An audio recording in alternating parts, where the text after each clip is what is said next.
El día de hoy vamos a tratar de hacer un tema que no estaba programado, o estaba programado en las enfermedades intersticiales, pero un tema de fuerza mayor, el doctor no va a poder presentar, así que voy a adelantar un tema que todavía estaba para el final, que son las manifestaciones pulmonares de enfermedades sistémicas autoinmunes. Lo más importante que yo quería manifestarle esta tarde es que las enfermedades pulmonares, como se llaman, no son solamente pulmonares. O sea, la neumología no solamente es pulmón. O sea, la neumología también es bronquios, también es diafragma, también es pared torácica, también es vasos sanguíneos, porque dentro del pulmón están vasos sanguíneos. Y el pulmón es uno de los órganos más vascularizados, junto con el riñón. Y hablando del riñón, precisamente estas enfermedades sistémicas autoinmunes generalmente atacan a estos dos sistemas, o sea, al pulmón y a los riñones. En la mañana, con sus compañeros de grupo, estábamos hablando de la importancia que en pacientes de disnea, ver cómo está su hemoglobina, porque una anemia también puede provocar disnea.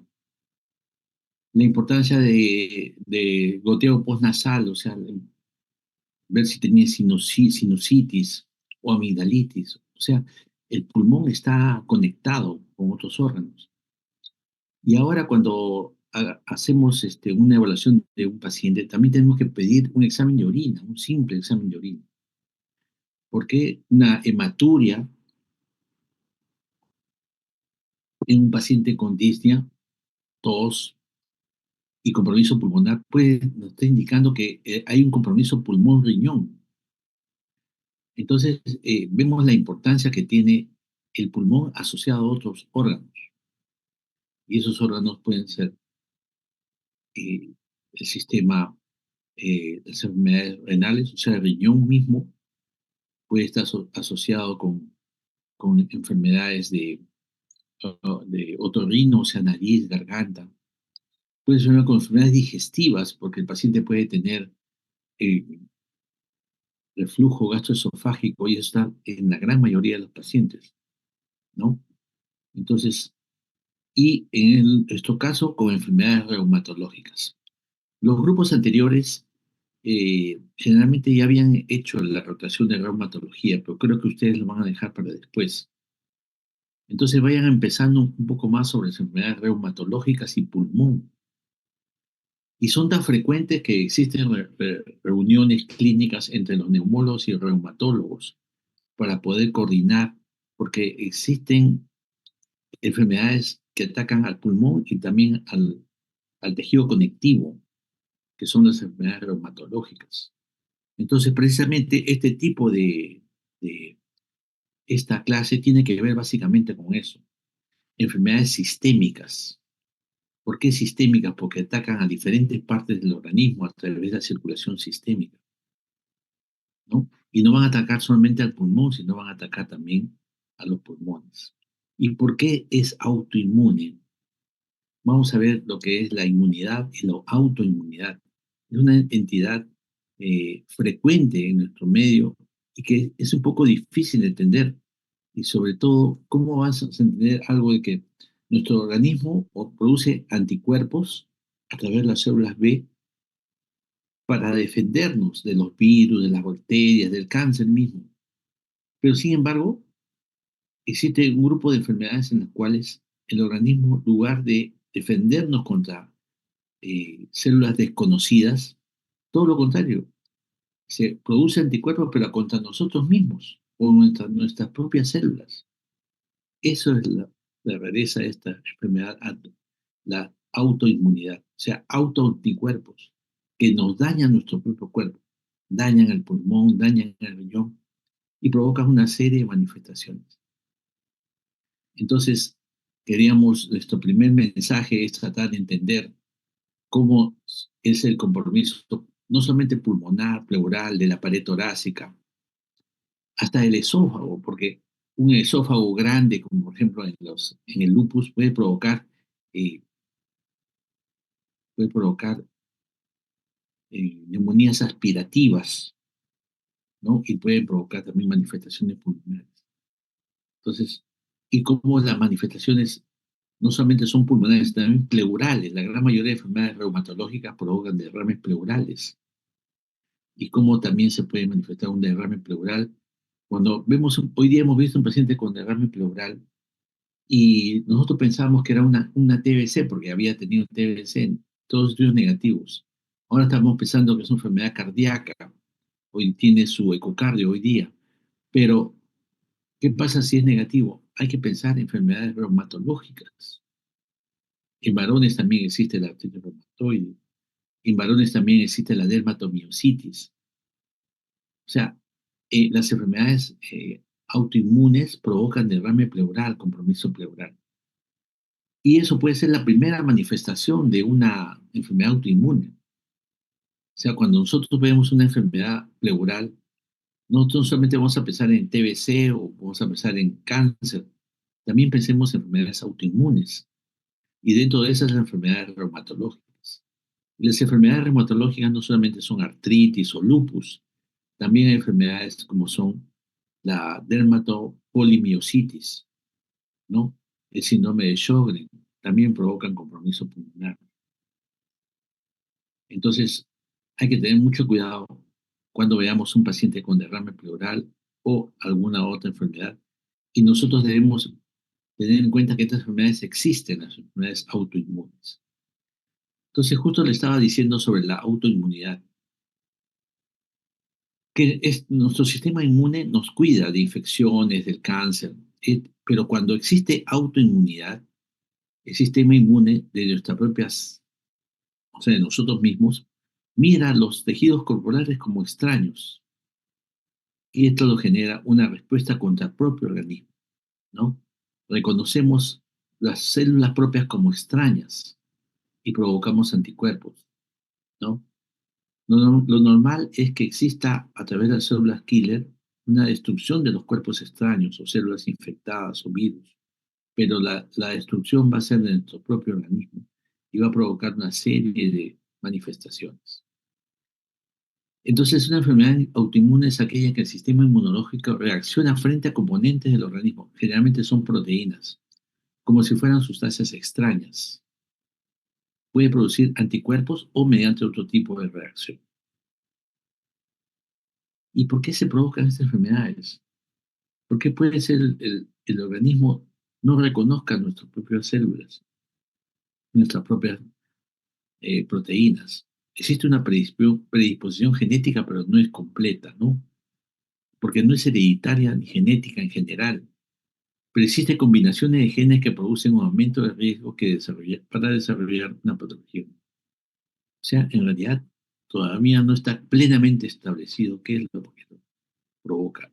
Existe una predisposición, pero no está completamente dicho. Lo que sí está es que son factores ambientales, ¿no? Y lógicamente va a provocar cambios hormonales. El tabaco, el alcohol, las infecciones, la alimentación, los trastornos alimenticios, el clima. Es otra de las cosas que es importante es de que el pulmón está expuesto al medio ambiente. Por eso cualquier clima, cualquier humo, el humo del tabaco, va a afectar, digamos, todo lo que es el mecanismo de defensa a nivel pulmonar. Entonces hay que tener mucho cuidado con los factores ambientales y pulmón. Es todo un capítulo de neumología. ¿Por qué es importante identificar por una pulmonar autoinmune lo más pronto posible? Es como la TBC. Hoy día hemos visto un paciente que decía que nunca había tenido TBC, sin embargo lo ha tenido. Y cuando vemos su placa, vemos que la tráquea está desviada hacia la derecha, que había cicatrices en la apical izquierda, secuelas derechas con bronquiectasias. El paciente ya ha tenido TBC más antes, pero como nosotros tenemos ese tabú, a la TBC no queremos aceptar. Entonces, a veces la TBC, la evolución natural de TBC es uno, que se cura sola, pero se cura con secuelas severas. Dos, que mejore el paciente con su tratamiento mejora adecuadamente, y tres, que se muere el paciente sin tratamiento. Cuanto más tardío se hace el diagnóstico y el tratamiento de TBC, más secuelas deja. Y esto es igual, porque esta es una enfermedad inflamatoria. Y esta enfermedad inflamatoria como nadie la piensa, todo el mundo pensamos que es TBC, que la neumología solamente es TBC, y como es BK negativo, estamos contentos. Entonces, ahí comienza a aparecer estas enfermedades y dejarse secuelas, ¿no? Puede provocar hasta la muerte en personas con enfermedad autoinmune. Estadios tempranos en la enfermedad son de naturaleza inflamatoria y responden a una terapia antiinflamatoria. O sea, cuando estoy diciendo terapia antiinflamatoria, me estoy refiriendo a las corticoides, ya sea por vías orales o por vía endovenoso, y también hay otro que ayudan a las enfermedades autoinmunes como son el bicofenolato o la azatioprina. Entonces, si se hubiera usado en forma temprana el tratamiento con un diagnóstico temprano, no hubiera dejado tantas secuelas de una enfermedad autoinmune. ¿Por qué? Porque avanza a una etapa fibrótica. La etapa fibrótica es más difícil de tratar y de peor pronóstico. Claro, cuando se fibrosa el pulmón, ya sea así, cicatrices severas, ya eso no se va a mejorar, ni con corticoides, ni con micofenolato, o como son los inmunosupresores, micofenolato, acetoprina y otros. Entonces, no va a mejorar ostensiblemente. Para eso, el control y monitoreo de la función pulmonar son importantes para el manejo de estos pacientes. O sea, con mayor razón, si estos pacientes evolucionan hacia la fibrosis, lo más probable es que provocan un trastorno restrictivo pulmonar, que se va a asociar a una disminución de la capacidad vital forzada, y periódicamente tenemos que monitorear cómo está la capacidad vital forzada de este paciente. Entonces, es lo que denominamos enfermedad sistémica autoinmune, ESA. Es una heterogéneo grupo de enfermedades que frecuentemente comprometen el sistema respiratorio. Cuando hablamos del sistema respiratorio, no referente al pulmón, sino también puede afectar los vasos pulmonares, puede afectar los músculos respiratorios, ¿no? El parénquima pulmonar y la pleura. Manifestaciones pleuropulmonares de estas enfermedades. También afecta al tracto respiratorio, vías aéreas, alveolos, vasos sanguíneos. Los pacientes ocasionalmente de compromiso pulmonar es la primera manifestación de enfermedad autoinmune. O sea, un paciente viene por derrame, viene por una enfermedad intersticial pulmonar, ¿ya? O viene por manifestaciones de neumonía organizada, que es un tipo de neumonía inflamatoria en el cual aparece una consolidado en un lado y después de un mes, 2 meses, otro consolidado y otro consolidado. Son las neumonías organizadas criptogénicas que pueden responder a una enfermedad autoinmune. Entonces no se olviden la importancia que tiene, que puede ser la primera manifestación. Y estos pacientes con neumonía organizada criptogénica generalmente han sido tratados con antibióticos, han sido hospitalizados, se les ha hecho todos los estudios, pero no se ha pensado en esta enfermedad. Estas enfermedades inmunológicas se desarrollan cuando fracasan los mecanismos normales de autotolerancia. O sea, generalmente frente a estos proteínas propias, generalmente hay un periodo de tolerancia en el cual no desarrollan la enfermedad. Pero existe la acción de los macrófagos, los linfocitos, ¿no? En el inicio y la perpetuación de esta respuesta inmune adquirida en el pulmón. Toda enfermedad sistémica autoinmune depende de la activación inapropiada de estas células CD4 autorreactivas y también las células B autorreactivas, que estas células B son responsables de los autoanticuerpos patógenos. Entonces, no se olviden cómo puede afectar a través de este mecanismo, afecta la pleura, el parénquima pulmonar, la vía aérea y todo el sistema respiratorio. Dentro de las enfermedades que ustedes van a ver en reumatología y que son de naturaleza autoinmune, son una de las cosas más importantes el lupus eritematoso sistémico.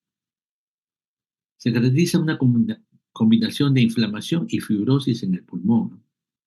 Hay injuria tisular, ¿no? Que está mediada por la producción de autoanticuerpos, formación de complejos inmunes, depósitos en órganos específicos, hay injuria pulmonar. Pero también se afecta la pleura, la vasculatura pulmonar, el parénquima.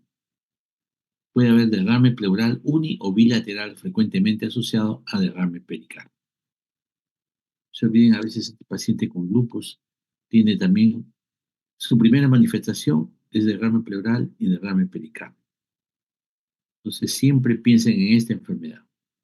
Claro, lo primero más frecuente es TBC, cáncer, pero también piensen en una enfermedad autoinmune, como el lupus eritematoso sistémico.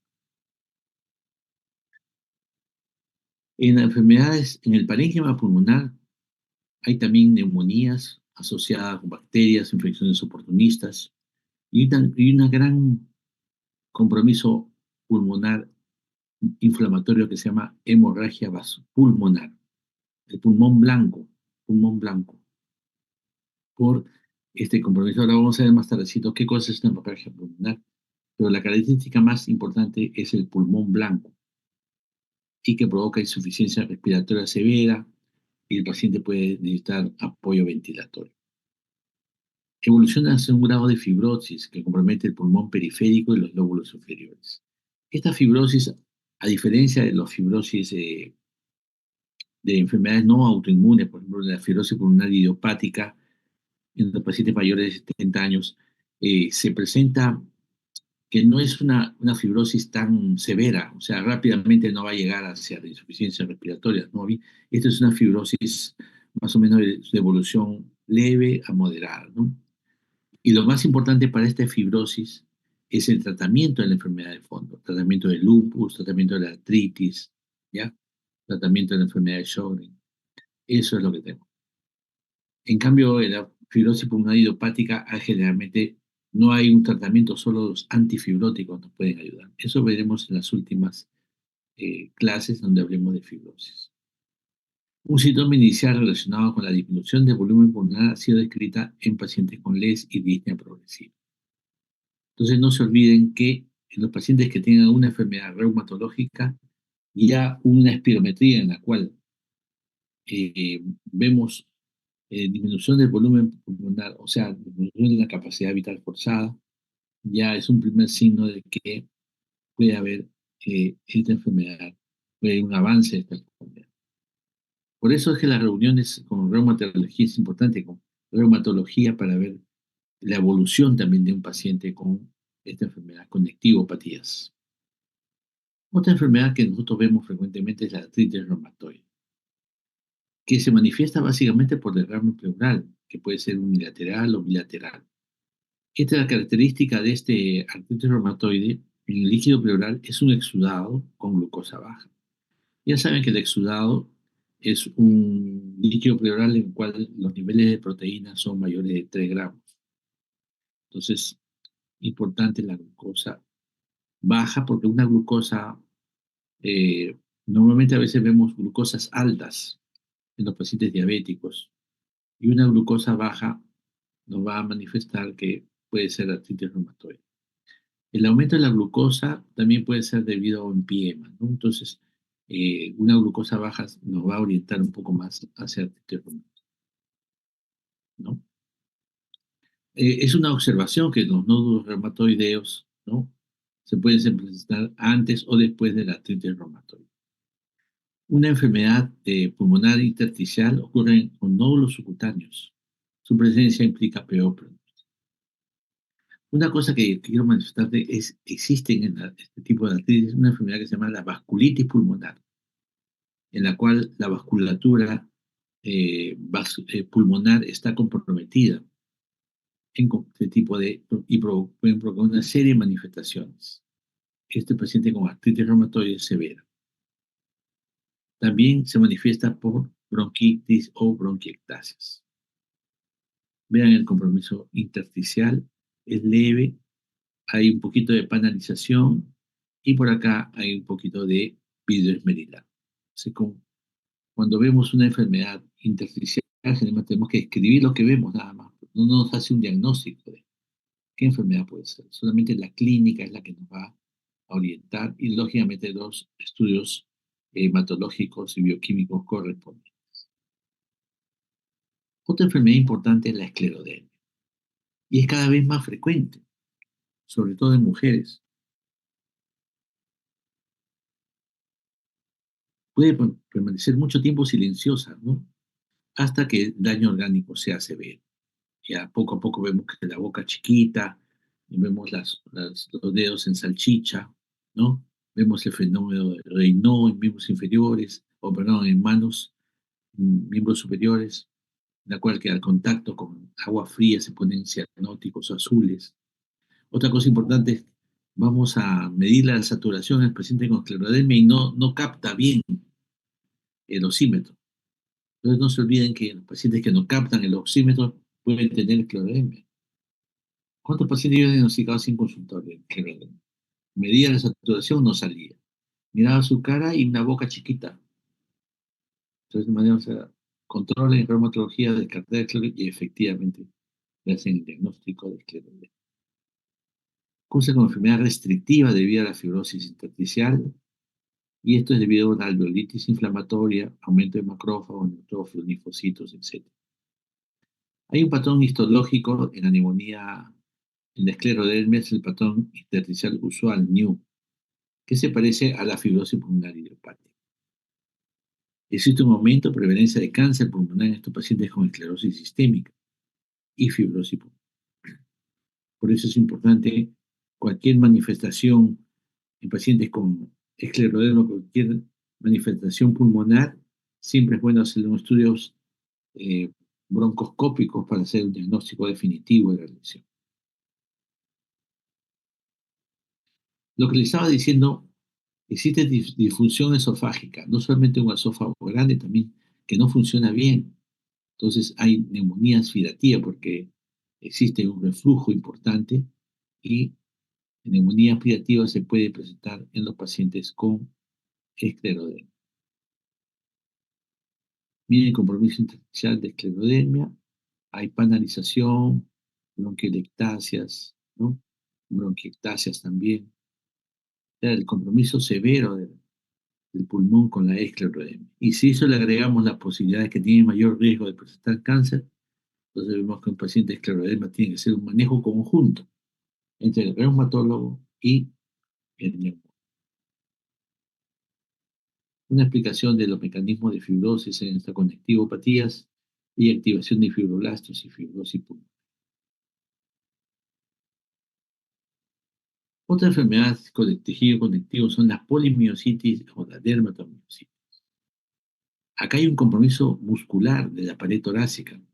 Ya habíamos visto que la disnea tiene unas vías eferentes que salen de la pared torácica, ¿no? Y unas vías eferentes en disnea que llegan al diafragma. Entonces, esto, este compromiso muscular en dermatomiositis se altera, provocando insuficiencia respiratoria. También hay neumonía aspirativa porque hay debilidad muscular faríngea. El compromiso diafragmático hace que se eleva el diafragma, reducción de los volúmenes pulmonares, o sea, pulmones más chiquitos y atelectasia basales. Compromete la fibrosis intersticial, compromete las bases pulmonares, ¿no? Engrosamiento reticular bibasal. Esto. Entonces no se olvide la polimiositis dermatitis. Hay una entidad importante que se llama el COP, neumonía intersticial critogénica, entonces la cual es más frecuente ver estos pacientes con dermatomiositis con ese tipo de neumonía inflamatoria, que mejoran con corticoides.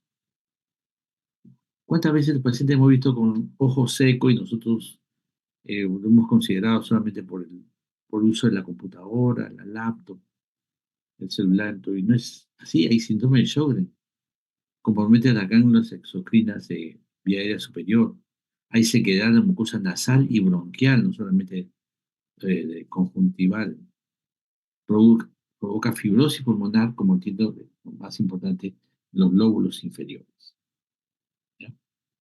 También hay derrame pleural y fibrosis con neumonía intersticial linfoidea. Pero hay una entidad que agrupa varios, varias entidades. Es la enfermedad mixta del tejido conectivo.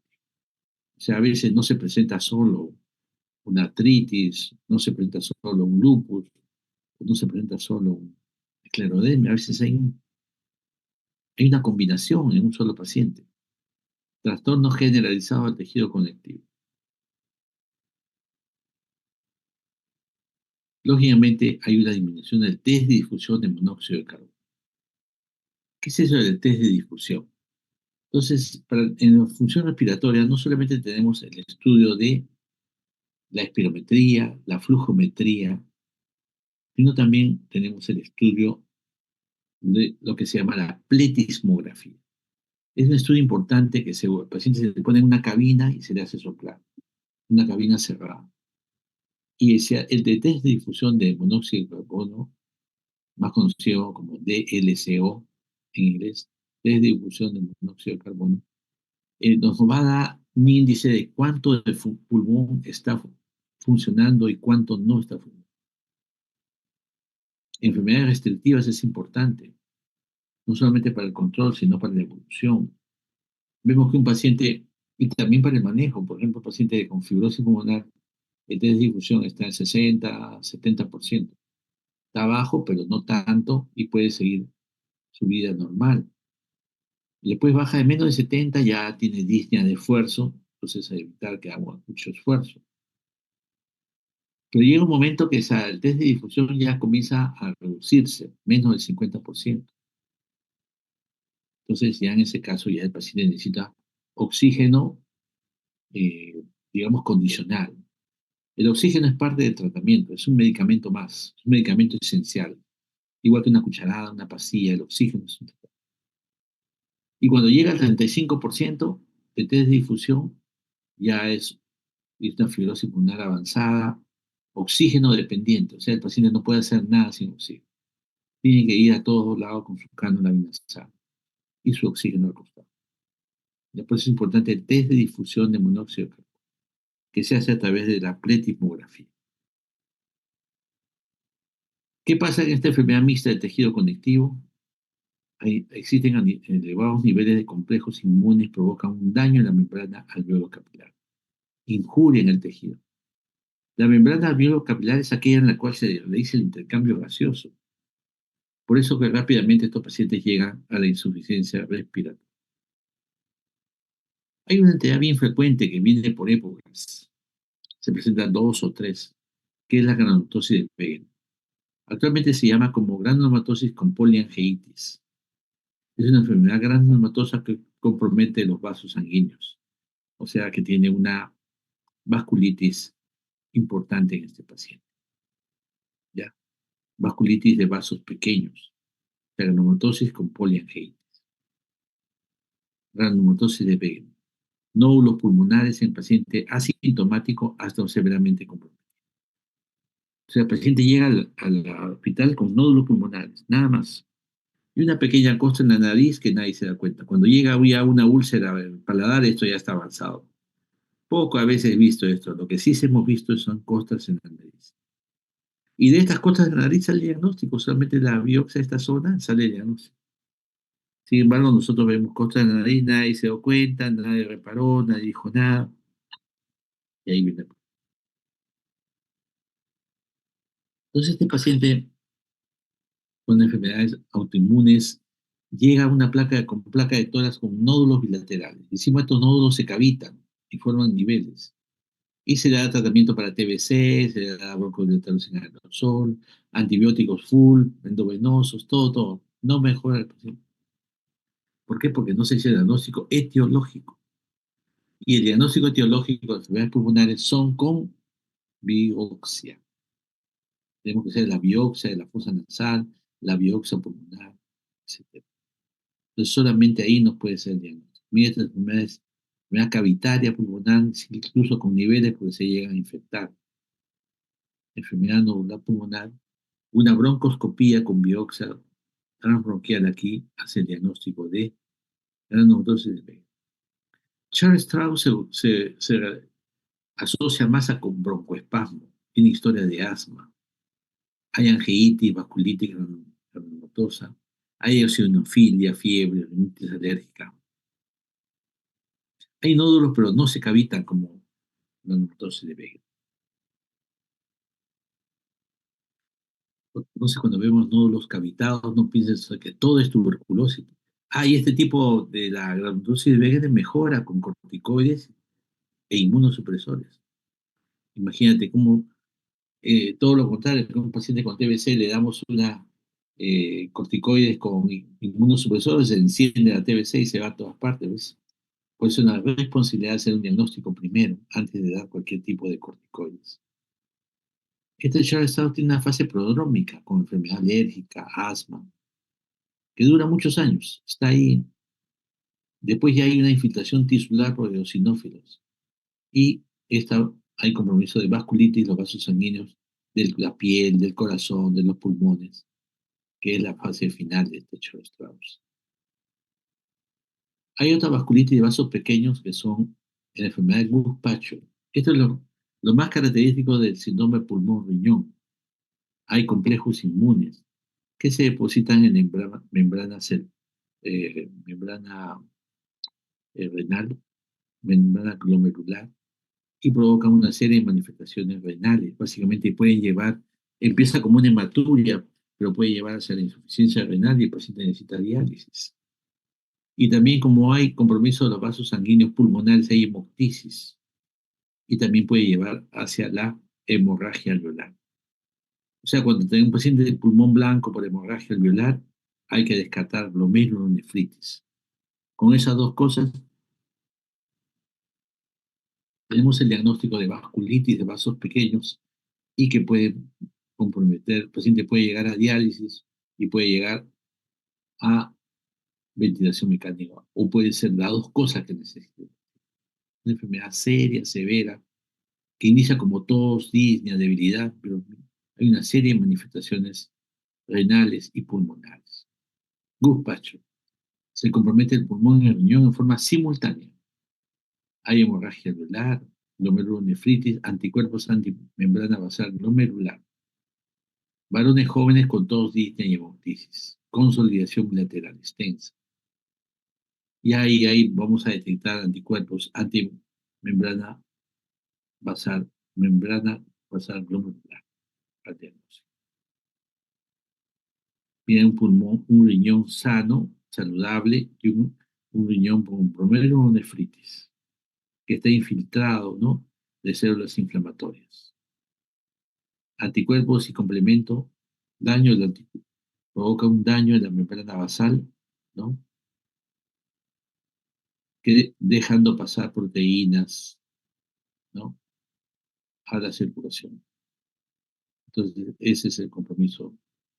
Y provocan esta entidad que se llama hemorragia alveolar difusa, porque hay sangrado de los alveolos. Cuando hay sangrado en los alveolos, es una característica de la vasculitis, o sea, la inflamación de los vasos pequeños que afectan al pulmón.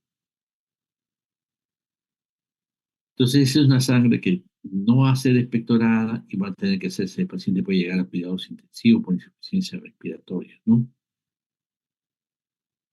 Disnea lentamente progresiva, hemoptisis, hipoxia, requerimiento ventilatorio. Hemoptisis de aparición brusca, tos, disnea, síntomas reumatológicos como atralgia, mialgias. Hay que ver si tiene sinusitis crónica, signo de vasculitis en la piel, episcleritis, ulceración corneal. Entonces son manifestaciones de hemorragia alveolar difusa. Viene con los alveolos, están llenos de sangre, alveolos pulmonares. Y también hay células inflamatorias, eutrófilos, ya, eosinófilos. Entonces, por eso que el paciente mejora rápidamente con corticoides e inmunosupresores. No se olviden que cuáles son las causas más importantes de hemorragia alveolar. La enfermedad de Guzpacho, la granulomatosis de Wegener, o sea, granulomatosis con poliangiitis, también el lupus, artritis, poliangiitis microscópica, esclerosis sistema progresiva, poliartritis. Hay que pedir siempre una placa de tórax, ¿no?, la tomografía, hemograma, PCR, velocidad de sedimentación y gases en sangre. El ANCA-C es sensible, bastante específico. 90% de pacientes es extensa y 75% de enfermedad limitada. O sea que a veces, a pesar de que tiene un ANCA negativo, puede tener una enfermedad alveolar difusa. El ANCA-P solamente es positivo en 5 a 10%. Por eso es importante el ANCA-C. Un examen completo de orina que nos va a decir que hay hematuria, una prueba de función pulmonar para ver cómo está la capacidad pulmonar y sobre todo una pletismografía que nos va a decir una disminución de los volúmenes pulmonares y una disminución importante del test de difusión de monóxido de carbono. Radiografía de senos paranasales, biopsia de nariz, renal o piel. Lo más accesible es la nariz, después el riñón, después el pulmón. Son los más accesibles. En espondilitis anquilosante, el compromiso se encuentra al 75-80% de los pacientes. Son los pacientes que tienen la columna rígida, ¿no? Hay fusión de la unión costovertebral, entonces columna rígida. En estos pacientes es frecuente bulas apicales, cavitación. Se pueden confundir con TBC. Existen neumotoras espontáneas, pero es raro. Hay fibrosis apical, o sea, secuelas apicales, enfermedad intersticial, enfisema, bronquiectasias, engrosamiento pleural. Entonces no se olviden de esta entidad que es una cosa importante, la espondilitis anquilosante. Acá hay un cuadro que me gustaría que lo copien porque esta es una cosa importante. La relación entre una tomografía de alta resolución, enfermedad intersticial, pulmonar y fibrosis pulmonar idiopática, ¿no? Por ejemplo, en la fibrosis pulmonar idiopática hay una característica histológica que se llama neumonía intersticial usual. En castellano es NIU, ¿no? Neumonía. ¿Cuál es la característica de la fibrosis pulmonar idiopática? Hay opacidades periféricas bibasales, retículos nodulares, con opacidades en panal de abejas. O sea, una neumonía intersticial usual, una de las cosas más importantes es la panalización en forma de panal de abejas. Pero una esclerosis sistémica, ¿no? Eh, nos da una neumonía intersticial no específica. No específica, ¿cuál es esa? NSIPSA. O en castellano se llama NIU. Es diferente, porque existe opacidades en vidrio esmerilado. No hay esas opacidades de panalización. En la fibrosis existe. En cambio, en esta esclerosis sistémica existe opacidades en vidrio esmerilado. Pero hay un pequeño porcentaje de esclerosis sistémica que también puede presentar este, panalización, o sea, imágenes en panal de abejas.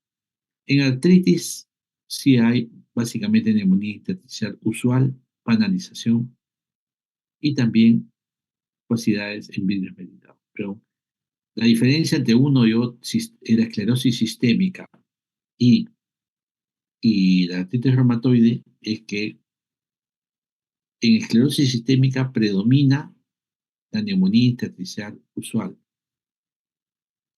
y en la artritis reumatoide predomina en la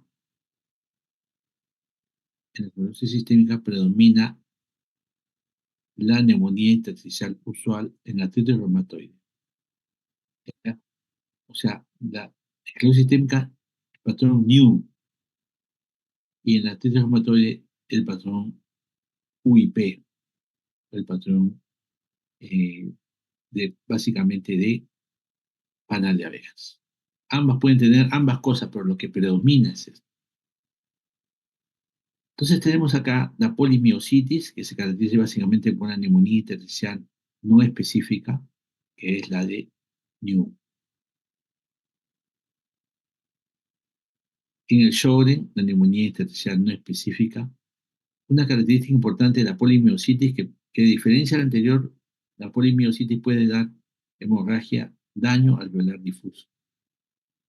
En el Sjögren predomina, hay una cosa importante también que se llama neumonía intersticial linfocítica. donde hay quistes, etcétera. En el lupus predomina la neumonía intersticial aguda, donde hay opacidades en vidrio esmerilado.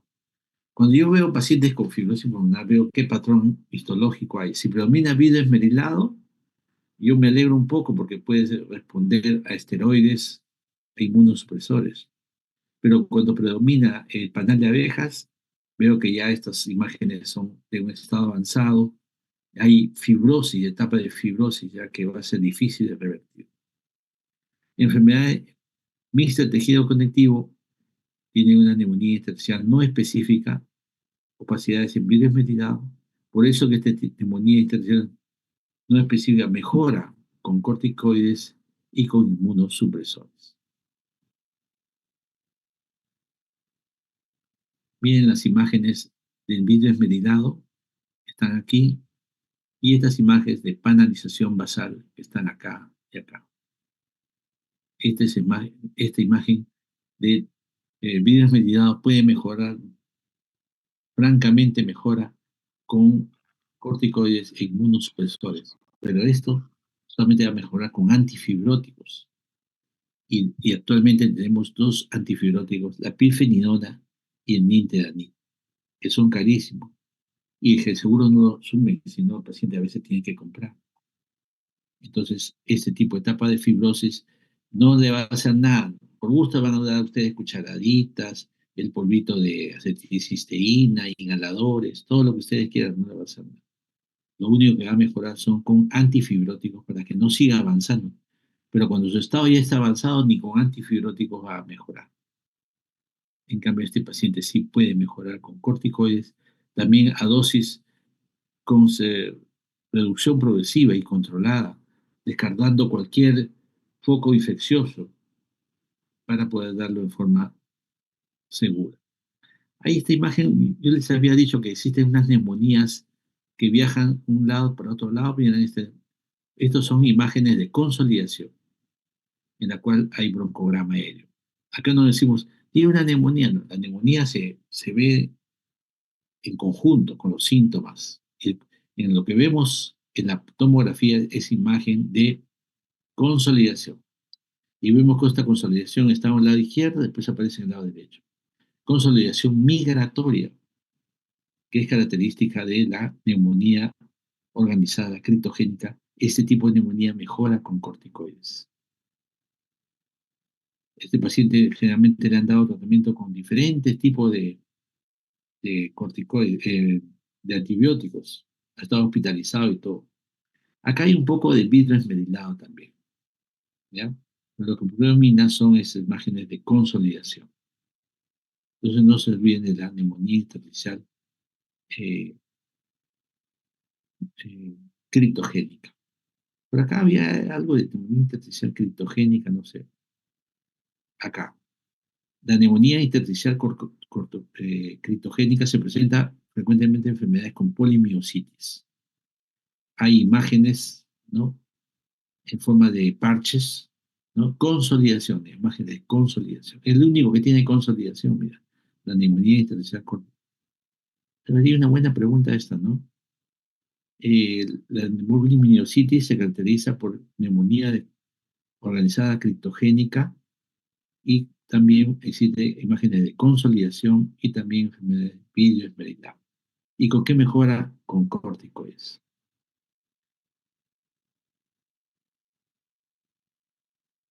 Bueno, en conclusión, tenemos que las enfermedades sistémicas autoinmunes pueden causar una variedad de anormalidades pulmonares que son influenciadas por las características fisiopatológicas de del proceso de enfermedades. O sea, las enfermedades inmunológicas se presentan en forma frecuente, sino que nosotros no nos damos cuenta. No vemos, no vemos esta enfermedad. Nosotros eh, siempre pensamos en otra cosa, menos en enfermedades sistémicas autoinmunes. Estas enfermedades autoinmunes pueden causar anormalidades pulmonares que son influenciadas por las características fisiopatológicas del proceso de enfermedad. Y las manifestaciones pulmonares de estas enfermedades sistémicas autoinmunes son enfermedades pleurales, fibrosis pulmonar, o sea, toda la neumología metida ahí. Debilidad diafragmática, no se olviden que el diafragma forma parte del sistema respiratorio, parte importantísima. Neumonía aspirativa, neumonía organizada, critogénica, las bronquiectasias. O sea, toda la neumología metidas en un solo capítulo de esas enfermedades sistémicas autoinmunes. Artritis reumatoide y lupus son las más comunes enfermedades inmunológicas que afectan la cavidad pleural, ¿no? Entonces, la enfermedad pulmonar intersticial es cada vez más frecuente y serias complicaciones de enfermedades sistémicas. Entonces, esta enfermedad pulmonar intersticial es todo un reto, la CEPIT que llamamos. ¿Por qué? Porque nosotros vemos a nuestro paciente con fibrosis pulmonar idiopática que en 5 años ya necesita oxígeno domiciliario y ya lo vemos fallecer, a pesar de todo lo que nos ocurre.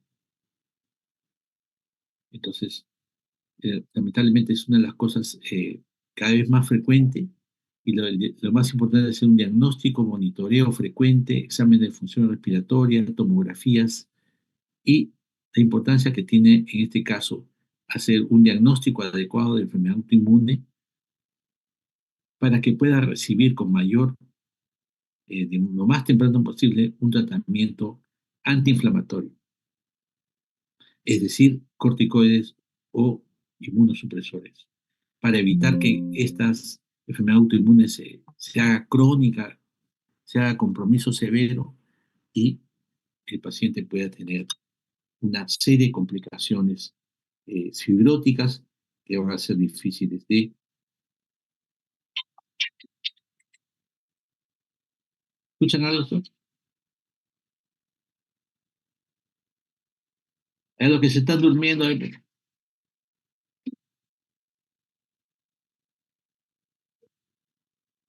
¿Escucharon o no escucharon? Hola. No se Este, escucha, doctor. ¿Escucharon o no escucharon? No, No se escucha, doctor. Vamos a escuchar algo que para que puedan, los que están durmiendo se despierten.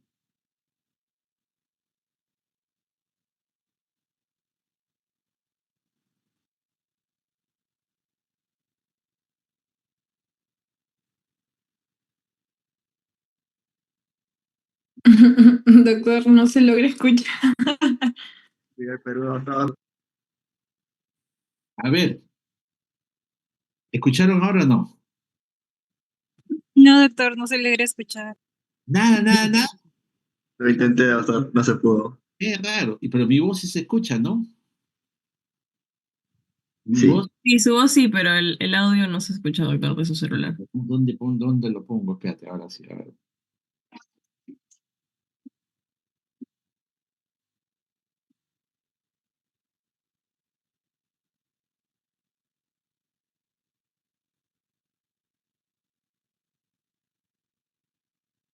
Ahora, ¿se escuchó? Casi. Nada, doctor. ¿Cómo que tal? ¿Hay alguien que escuchó a alguien? Al tener, doctor, el Zoom, un filtro para ruidos graves o ruidos fuertes, incluso hasta llega a ocultar ladridos de perro y piensa de que este es un ruido de esa tonalidad en sí. Ah, lo Por eso es de oculta, que se ¿no? nota la voz. Sí, Bueno, pues ya a los grupos de práctica ya los haremos escuchar. El asunto es una canción de Juan Luis Guerra, un dominicano, a propósito de que había un problema en la discoteca de Santo Domingo. Bueno, Juan Luis Guerra es una canción bien bonita, la bilirrubina, relacionado el tema médico. Y esta otra canción, Niágara en bicicleta, en la cual dice que el estetoscopio está de fiesta. ¿Se ve acá el estetoscopio? Sí ¿O se no? ve, doctor. Ya, entonces el estetoscopio está de fiesta, ¿por qué? Porque ustedes están en el capítulo de neumología y espero que sea una fiesta para ustedes. Ese es todo, muchas gracias, ya nos vemos, cualquier cosa ya nos seguimos comunicando. ¿Alguna pregunta sobre el tema?